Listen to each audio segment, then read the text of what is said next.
नमस्कार दोस्तों। स्वागत है आप सभी का साहस कथा क्रॉनिकल्स में, जहां आपको मिलेंगी डरावनी, रहस्यमयी और रोमांचक कहानियां। हर कहानी आपको एक नई दुनिया में ले जाएगी, जहां सस्पेंस और थ्रिल से भरा हर मोड़ आपके दिल की धड़कनें बढ़ा देगा। तो आइए इस सफर में हमारे साथ जुड़ें और हर पल का आनंद लें।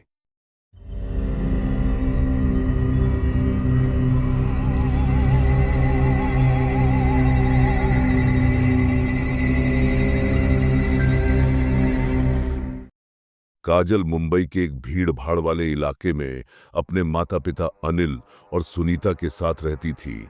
स्कूल की गर्मियों की छुट्टियां शुरू हो चुकी थीं और उसका मन अपने ननिहाल राजस्थान के धनपुरा गांव जाने का कर रहा था।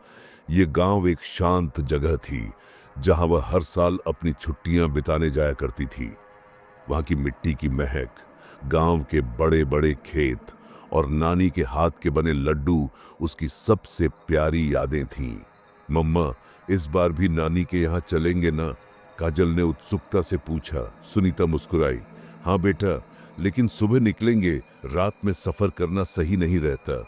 काजल ने मुंह बना लिया। लेकिन मम्मा, सुबह तो देर हो जाएगी, मुझे जल्दी नानी के पास जाना है। अनिल, जो अखबार पढ़ रहे थे, बोले। अरे सुनीता, रात में ट्रैफिक कम होता है, सफर आराम से हो जाएगा। वैसे भी हमारे पास अपनी कार है। सुनीता ने अनिल की तरफ चिंता भरी नजरों से देखा। रात में सफर करना ठीक नहीं लगता। ये हाईवे मुझे वैसे भी बहुत सुनसान लगता है, और वो कच्चे रास्ते तो और भी डरावने हैं। लेकिन काजल और अनिल की जिद के आगे सुनीता ने हार मान ली। मन में अनजाना डर लिए उसने तैयारियां शुरू कर दी। रात के खाने के बाद तीनों ने अपना सामान कार में रखा। पानी की बोतल, कुछ स्नैक्स और टॉर्च रख ली है ना? सुनीता ने पूछा। हाँ हाँ, सब रख लिया, अब चिंता मत करो, बस चलने दो, अनिल ने जवाब दिया। कार जब सोसाइटी के गेट से बाहर निकली तो काजल बेहद खुश थी। उसे नानी के गांव जाने की इतनी खुशी थी कि वह रास्ते भर चहकती रही। लेकिन सुनीता का मन अब भी बेचैन था। सड़कें खाली थीं, मुंबई के शहर की रौनक पीछे छूट चुकी थी और अब कार हाईवे पर दौड़ रही थी। अनिल ने गाड़ी की खिड़कियां थोड़ा नीचे कर दी ताकि ठंडी हवा भीतर आ सके। लेकिन इस ठंडी हवा में सुनीता को एक अजीब सी सिहरन महसूस हुई। क्या सोच रही हो सुनीता? अनिल ने पूछा। कुछ नहीं, बस मन अजीब सा हो रहा है, पता नहीं क्यों, सुनीता ने धीरे से कहा। अरे कुछ नहीं होगा, ये बस तुम्हारा वहम है, सफर एंजॉय करो, अनिल ने उसे दिलासा दिया। लेकिन सुनीता की नजरें खिड़की से बाहर उस काले आसमान को ताक रही थीं, जहां चांदनी की हल्की सी परछाई फैली हुई थी। दूर दूर तक सिर्फ अंधेरा और सन्नाटा था। रात के 9 बजे थे और उनका सफर अभी हाल ही में शुरू हुआ था। मुंबई के व्यस्त और शोर शराबे वाले इलाके से बाहर निकलते ही रास्ते में बदलाव आना शुरू हो गया था। जैसे ही वे शहर से बाहर निकले, गाड़ी की गति धीरे धीरे बढ़ने लगी। सड़कें अब सुनसान होती जा रही थी और चारों ओर घना अंधेरा था। किसी भी दिशा में कोई वाहन नजर नहीं आ रहा था। क्या लगता है, जल्दी पहुंच पाएंगे? काजल ने उत्सुकता से पूछा, लेकिन उसकी आवाज में कुछ खौफ भी था। सुनीता ने खिड़की से बाहर झांकते हुए कहा। हाँ बेटा, हम जल्दी ही पहुंच जाएंगे, बस थोड़ी देर और। लेकिन सुनीता का मन अब भी किसी अजीब सी बेचैनी से भरा हुआ था। घने जंगलों के बीच से गुजरते हुए सड़क और भी सुनसान हो गई थी। सर्द हवाएं कार के अंदर घुसने लगी और खिड़की से गुजरती ठंडी हवा की आवाज जैसे किसी पुराने जंगल की सिहरन को जगाने वाली हो। काजल खिड़की से बाहर झांकते हुए बोली। मम्मा, ये जगह कितनी डरावनी लग रही है, यहाँ कोई नहीं है, बिल्कुल सुनसान। शांत रहो काजल, कुछ नहीं होगा, सुनीता ने धीरे से कहा। लेकिन उसके भीतर भी कुछ डर था, जो वह काजल से छिपाने की कोशिश कर रही थी। अनिल ने पीछे सीट पर बैठे हुए दोनों को देखा और बोला। अरे डरो मत, यह सिर्फ एक रास्ता है, जैसे मुंबई के रास्ते होते हैं वैसे ही, थोड़ी देर में यह भी खत्म हो जाएगा। लेकिन यह उन दोनों को शांति नहीं दे पाया। अनिल ने गाड़ी की स्पीड बढ़ा दी, लेकिन गाड़ी की रफ्तार से ज्यादा सुनीता का डर और काजल का भय बढ़ता ही जा रहा था। जंगल की घनी चुप्पी, गाड़ी के पहियों की आवाज और अंधेरा, जैसे हर चीज कुछ और ही कहानी सुना रही हो। कुछ और देर बाद गाड़ी में अचानक से जोर से झटका लगा। सभी चौंक गए। गाड़ी एकदम से रुक गई। अनिल ने एकदम से गाड़ी के ब्रेक लगाए और गाड़ी को रोक दिया। क्या हुआ? सुनीता घबराई हुई आवाज में बोली। अनिल बोनट खोलने के लिए उतरे। काजल और सुनीता दोनों घबराए हुए थे। सुनीता ने चुपके से काजल का हाथ पकड़ लिया। यह जगह मुझे बिल्कुल ठीक नहीं लग रही। जल्दी करो अनिल, जल्दी से गाड़ी ठीक करो और यहां से निकलो। अनिल ने गाड़ी का बोनट खोला और नीचे झांकते हुए देखा। कुछ नहीं है सुनीता, गाड़ी ठीक है, शायद पेट्रोल खत्म हो गया हो। लेकिन सुनीता की घबराहट कम नहीं हुई। वह गाड़ी के बाहर खड़ी होकर दूर दूर तक देख रही थी, जैसे कुछ न दिखाई दे, लेकिन कोई अदृश्य खतरा महसूस हो रहा हो। जल्दी करो अनिल, मुझे डर लग रहा है, सुनीता ने फिर से दबे स्वर में कहा। अनिल ने गहरी सांस ली और गाड़ी को स्टार्ट करने की कोशिश की। थोड़ी देर में गाड़ी फिर से स्टार्ट हो गई। देखा, सब ठीक है, अनिल ने कहा, लेकिन उसकी आवाज में भी कुछ घबराहट थी। हमें यहीं रुकना नहीं चाहिए, चलो जल्दी निकलते हैं। सुनीता ने काजल की ओर देखा और दोनों चुपचाप सीट पर बैठ गए। जैसे जैसे गाड़ी आगे बढ़ी, चारों ओर का अंधेरा और गहरा हो गया। सुनीता ने कार की खिड़की को और नीचे किया ताकि ताजगी का एहसास हो, लेकिन उसका डर और बढ़ गया। अब गाड़ी बहुत तेज रफ्तार से जा रही थी, लेकिन सड़क पर कुछ भी दिखाई नहीं दे रहा था। गाड़ी थोड़ी ही दूर चली थी कि काजल अचानक से जोर से चीख पड़ी, पापा, हमारी गाड़ी के नीचे कोई आ गया। उसकी आवाज में एक खौफ था जो हर किसी के दिल को ठंडा कर देने वाला था। अनिल ने तुरंत गाड़ी को रोका और घबराए हुए तरीके से गाड़ी के बोनट और निचले हिस्से को देखने के लिए बाहर झांका। उसकी आंखों में भी चिंता थी, लेकिन बाहर कुछ नजर नहीं आया। अंधेरा छाया हुआ था और केवल उनकी गाड़ी की हेडलाइट्स के आसपास का इलाका रोशन था। सुनीता ने भी डर के साथ बाहर देखा, लेकिन वहां कोई नहीं था। गाड़ी का निचला हिस्सा साफ और खाली था। काजल, बेटा, यहां कोई नहीं है। सुनीता ने काजल को शांत करने की कोशिश की, लेकिन काजल की आंखों में भय था और वह हिचकते हुए बोल पड़ी, मैंने देखा, एक आदमी और एक औरत हमारी गाड़ी के नीचे आ गए। वे जैसे हमारी गाड़ी के साथ ही चल रहे थे। अनिल ने उसे समझाते हुए कहा, तुम्हारा वहम है बेटा, ऐसा कुछ नहीं हो सकता। अगर ऐसा होता तो हमें भी पता चलता। देखो, गाड़ी पूरी तरह से ठीक है। लेकिन काजल की आंखों में जो डर था वह आसानी से नहीं जाने वाला था।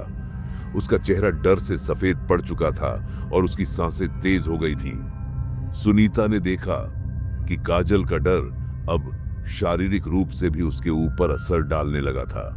उसकी उंगलियां कांप रही थीं और वह बार बार अपनी आंखें रगड़ रही थी, जैसे उसने कुछ गलत देखा हो। ठीक है बेटा, अब तुम आराम करो, सब ठीक है, सुनीता ने उसे समझाने की कोशिश की, लेकिन उसकी आवाज में भी एक हल्का सा डर था। कुछ पल के लिए सब शांत हो गया, लेकिन काजल का चेहरा अब भी घबराया हुआ था। उसकी आंखों में कुछ था जो अनिल और सुनीता दोनों को समझ नहीं आ रहा था। गाड़ी की रफ्तार धीरे धीरे बढ़ने लगी और चारों ओर सन्नाटे की एक अजीब सी खामोशी छा गई। सुनीता और अनिल के दिलों में एक अनजानी हलचल मच रही थी। क्या तुमने सच में कुछ देखा था काजल? अनिल ने धीरे से पूछा। काजल ने सिर झुकाया और धीमी आवाज में कहा, हाँ पापा, मुझे अब भी लगता है कि कुछ है। मैं ऐसा क्यों महसूस कर रही हूं? उसकी आवाज में अविश्वास और डर मिला जुला था। अनिल ने खामोशी तोड़ी। कुछ नहीं है बेटा, हो सकता है तुम थक गई हो और तुमने कुछ गलत देखा हो। तुम आराम करो, सब ठीक होगा। लेकिन फिर अचानक गाड़ी के शीशे में कुछ अजीब सा दिखाई दिया। अनिल की आंखों ने उस परछाई को देखा। एक क्षण के लिए वह खड़ा हो गया, जैसे किसी अनहोनी का एहसास हुआ हो। क्या तुमने भी देखा? अनिल ने चौंकते हुए सुनीता से पूछा। सुनीता ने भी उस अंधेरे में कुछ देखा था, लेकिन वह भी यकीन नहीं कर पा रही थी। क्या ये हमसे जुड़ी कोई परछाई थी? गाड़ी की रफ्तार तेज हो गई। सड़क अब और भी ज्यादा सुनसान लग रही थी। उनके दिल की धड़कनें तेज हो गई थी। क्या यह सब सच में हो रहा था या यह सिर्फ उनका वहम था? लेकिन काजल, जो पहले से ही डर से कांप रही थी, अब और भी घबराई हुई थी। मम्मा, पापा, मुझे सच में डर लग रहा है। क्या हम अभी घर नहीं लौट सकते? सुनीता और अनिल ने एक दूसरे की ओर देखा और उन्हें समझ में आया कि अब कुछ तो असल में गलत था। यह रास्ता, यह अंधेरा और काजल की बातें, कुछ तो है जो पूरी तरह से समझ नहीं आ रहा था। गाड़ी की रफ्तार बढ़ने के बाद भी अनिल के मन में एक अजीब सा डर बैठ गया था। वह शीशे में उस डरावने चेहरे को बार बार देख रहा था जो अभी भी उसकी आंखों के सामने था। उसने पूरी कोशिश की थी कि वह खुद को शांत रखे, लेकिन फिर भी वह चेहरा उसकी आंखों में घुसा हुआ था। उसका दिल तेजी से धड़कने लगा था। सुनीता ने डर से घबराकर कहा, अनिल, तुम ठीक हो ना? तुम्हारे हाथ कांप रहे हैं, गाड़ी संभालो। वह खुद भी परेशान थी, लेकिन अनिल के सामने घबराई हुई नहीं दिखना चाहती थी। उसके बाद अनिल ने किसी तरह गाड़ी का संतुलन बनाया। अब गाड़ी की गति और भी तेज हो गई थी, लेकिन अचानक सामने कुछ दिखा। सड़क के किनारे एक आदमी और औरत खड़े थे जो गाड़ी रोकने का इशारा कर रहे थे। उनकी आंखों में एक अजीब सी चमक थी, जैसे वे किसी और दुनिया से आए हों। सुनीता ने तुरंत कहा, गाड़ी मत रोको, मुझे ये लोग ठीक नहीं लग रहे हैं। उसकी आवाज में घबराहट थी। वह जानती थी कि इस अंधेरे रास्ते पर कोई भी चीज सामान्य नहीं हो सकती। अनिल ने अपनी तर्कशीलता से काम लिया और गाड़ी की रफ्तार और बढ़ा दी, लेकिन जैसे ही गाड़ी की रफ्तार बढ़ी, वह देखता है कि वह आदमी और औरत जैसे हवा में उड़ते हुए गाड़ी के सामने आ गए। यह दृश्य इतना भयानक था कि अनिल ने एक झटका खाया और गाड़ी का नियंत्रण खो दिया। गाड़ी बेकाबू होकर इधर उधर दौड़ने लगी। सुनीता जोर से चिल्लाई, अनिल, संभालो! लेकिन अनिल खुद को पूरी तरह से खो चुका था। उसकी आंखों के सामने वही अजीब चेहरा बार बार घूम रहा था और वह पूरी तरह से डर के साए में था। तभी एक जोरदार आवाज आई, था, था, रुकिए। यह आवाज किसी इंसान की नहीं, बल्कि किसी अन्य दुनिया से आई हुई लग रही थी। अनिल ने पूरी कोशिश की कि गाड़ी को संभाले, लेकिन ऐसा लग रहा था जैसे किसी ने गाड़ी के पहियों को जादुई तरीके से रोक दिया हो। वह डर और घबराहट में गाड़ी को रोकने में कामयाब हुआ। उसके बाद अचानक गाड़ी के चारों ओर एक अजीब सी खामोशी फैल गई, जैसे पूरी दुनिया ठहरी हुई हो। अनिल ने काजल और सुनीता को देखा, जो पूरी तरह से डर से कांप रहे थे। उनका चेहरा सफेद पड़ चुका था और वे कुछ बोलने की स्थिति में नहीं थे। तभी सुनीता ने घबरा कर कहा, क्या ये लोग, ये क्या हो रहा है? उसने देखा कि वे लोग अब बहुत करीब आ चुके थे और उनका चेहरा अभी भी अजीब तरीके से चमक रहा था। तभी उन दोनों के पास पहुंचने से पहले एक और जोरदार आवाज आई, तुम लोग भागो, यह जगह तुम्हारे लिए सुरक्षित नहीं है। यह आवाज एक अज्ञात शख्स की थी, जो अचानक गाड़ी के पास आकर खड़ा हो गया। उसकी आंखें चमक रही थीं और वह किसी अजीब तरीके से शांत था।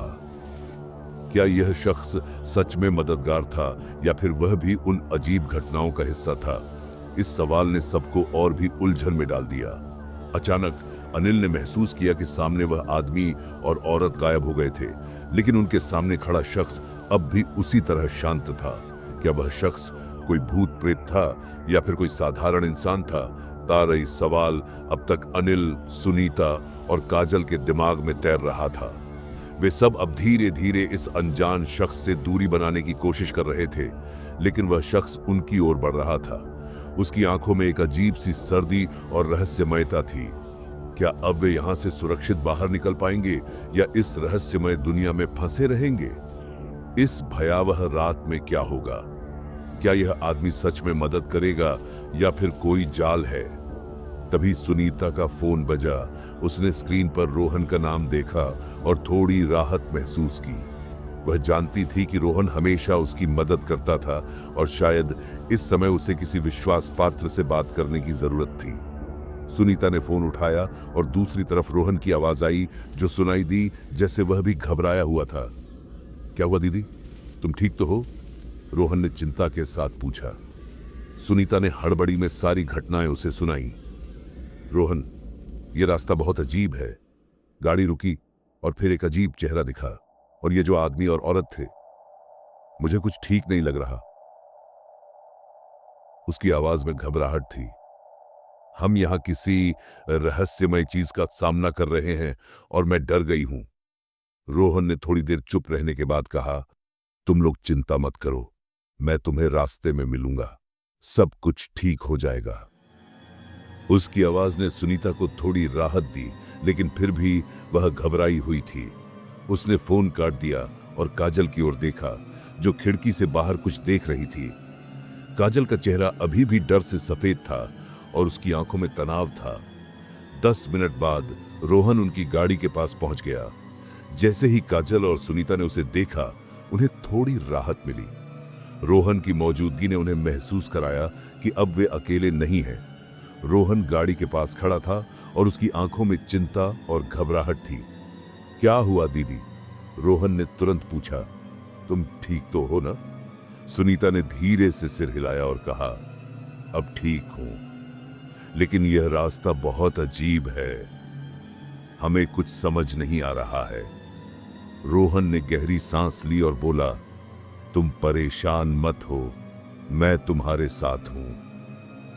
लेकिन उसी क्षण जैसे ही रोहन ने गाड़ी का दरवाजा खोला, अचानक एक अजीब सी ठंडी हवा का झोंका आया। सबने एक साथ सिर घुमाया और देखा कि सड़क के किनारे वही आदमी और औरत फिर से खड़े थे। उनकी आंखों में वही चमक थी जो पहले देखी गई थी। रोहन ने कड़ी आवाज में कहा, तुम लोग यहां क्यों खड़े हो? लेकिन उन दोनों ने कुछ नहीं कहा, बस उन दोनों के चेहरों पर अजीब सी मुस्कान फैल गई और वे धीरे धीरे हवा में गायब हो गए। यह दृश्य इतना भयानक था कि सुनीता और काजल एक पल के लिए बर्फ की तरह सख्त खड़ी हो गई। लेकिन रोहन ने बिना घबराए गाड़ी की तरफ इशारा किया, जल्दी चलो, यह जगह सुरक्षित नहीं है। काजल और सुनीता ने बमुश्किल खुद को संभाला और गाड़ी में बैठ गए। रोहन ने गाड़ी का दरवाजा बंद किया और गाड़ी को आगे बढ़ाया। सभी की आंखों में डर था, लेकिन वे अब बिना किसी सवाल के आगे बढ़ने के लिए तैयार थे। लेकिन तभी अनिल की गाड़ी की स्पीड कम हो गई। गाड़ी अचानक झटके से रुक गई और सभी ने देखा कि एक अजीब सी धुंध चारों ओर फैल गई है। यह धुंध इतनी घनी थी कि कुछ भी साफ नहीं दिख रहा था। रोहन ने गाड़ी से बाहर झांकते हुए कहा, यह क्या हो रहा है? उसके शब्दों से पहले ही गाड़ी में एक डरावनी चुप्पी थी। सभी की सांसें थम सी गई थीं। क्या अब वे इस रहस्यमय जगह से बाहर निकल पाएंगे, या फिर उन अजीब घटनाओं का सामना करते हुए वे इस घनी धुंध में खो जाएंगे? गांव पहुंचते ही उनका दिल धड़कने लगा। गाड़ी घर के पास पहुंचते ही एक अजीब सी चीख पुकार सुनाई दी, जो घर से आ रही थी। अनिल और सुनीता के चेहरे पर चिंता की लकीरें फैल गईं। जैसे ही वे घर के अंदर पहुंचे, उन्होंने देखा कि एक शव रखा हुआ था और उसकी पहचान सुनीता के भाई रोहन के रूप में हुई। सुनीता यह दृश्य देखकर बिल्कुल सन्न रह गई। उसे विश्वास ही नहीं हो रहा था कि जो इंसान अभी कुछ देर पहले उनके साथ था, वह अब इस दुनिया में नहीं रहा। उसके चेहरे पर एक गहरी चिंता थी। यह कैसे हो सकता है? रोहन तो अभी हमारे साथ था। गांव के बुजुर्गों ने बताया कि रात 9 बजे रोहन का एक भयानक एक्सीडेंट हुआ था, जिसमें उसकी मौत हो गई थी। लेकिन गांव के लोग यह भी कहते थे कि उसकी आत्मा अब भी उनके पास थी, जो उनके परिवार को इस खौफनाक रात से बाहर निकालने के लिए मदद कर रही थी। गांव के एक पंडित ने आगे बताया, यह रास्ता अजीब है। कई साल पहले यहाँ एक जोड़े का भयानक एक्सीडेंट हुआ था। उनकी आत्माएं अब भी इस रास्ते पर भटकती है। वे अपनी मौत का बदला लेने के लिए उस रास्ते से गुजरने वाले किसी भी व्यक्ति को घेर लेती हैं। पंडित की बातों ने सबको और अधिक घबरा कर रख दिया। उनकी आत्माएं अब उन सभी के पास रहती हैं जो उन गलियों से गुजरते हैं। उनका गुस्सा और अधूरी इच्छाएं उन्हें शांति नहीं लेने देती और वे किसी को भी अपनी गिरफ्त में ले सकती हैं, पंडित ने गंभीर स्वर में कहा। इसके बाद पंडित ने सुझाव दिया कि उन आत्माओं की शांति के लिए विशेष पूजा करवाई जाए ताकि वे इस परिवार को परेशान करना बंद कर दें। पूजा के बाद घर का माहौल कुछ समय के लिए शांत हो गया। परिवार के सभी सदस्य बेहद थके हुए थे, लेकिन उन्हें राहत महसूस हो रही थी कि अब वे सुरक्षित थे। हालांकि काजल का डर अभी पूरी तरह खत्म नहीं हुआ था। वह अक्सर रात को डरावने सपने देखती, जिसमें वह और उसका परिवार उसी सुनसान रास्ते पर फंसे होते जहां उन्होंने वह खौफनाक अनुभव किया था। ये सब आत्माओं का प्रभाव है, पंडित ने समझाया। समय के साथ सब ठीक हो जाएगा, चिंता मत करो। उनके शब्द काजल के लिए थोड़ा सुकून देने वाले थे, लेकिन उसके भीतर का डर धीरे धीरे कम होने लगा था।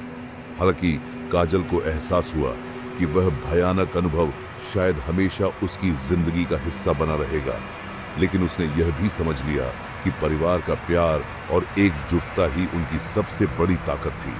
शायद यही वजह थी कि वे इस खौफनाक रात से बाहर निकलने में कामयाब हो सके।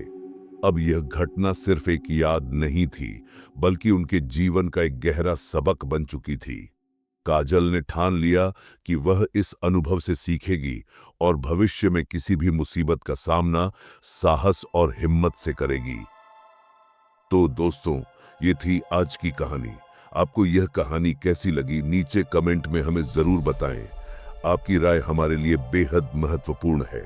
अगर आपके पास कोई सुझाव हो या आप कुछ और देखना चाहें, तो हमें कमेंट में लिखकर जरूर बताएं।